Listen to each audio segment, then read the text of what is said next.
Welcome back to the Grimm Forest How to Play series. In this video, we will go through the final two phases, the build phase and the cleanup phase. In the build phase, players are allowed to take 2 actions on their turn, and they have a few options. The players may take the same action twice or take 2 different actions. The first option is that players may draw a fable card. The player would take a fable card and add it to their hand. There is no limit to the amount of fable cards a player can have. The second option is that players may gain 1 resource of their choice from the supply. The third option is that players may choose to build. Player 1 will spend 2 wood to buy 1 wood floor. Players may build either a floor, walls, or the roof, but must do so in that order. Each house section costs a different amount. Floors cost 2 resources, walls cost 4, and roofs cost 6 resources of that type.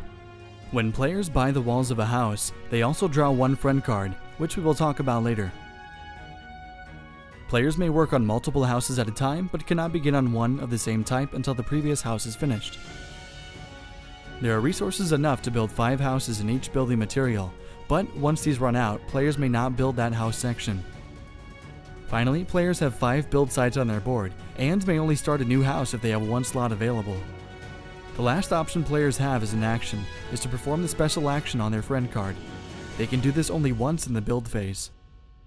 Now, let's talk about friend cards. Friend cards are usually drawn when a player builds the wall section of a house.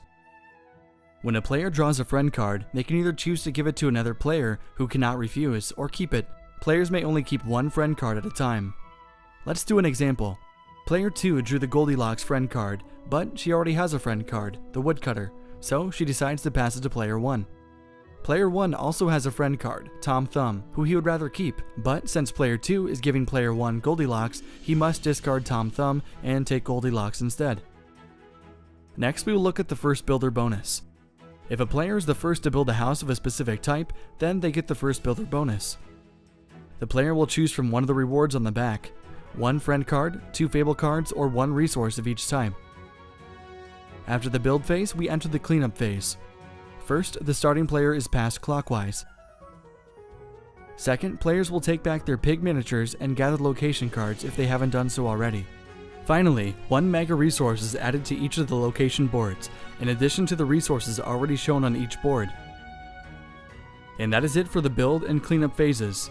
If you have any questions, feel free to comment below. In the meantime, make sure to subscribe for more board game content.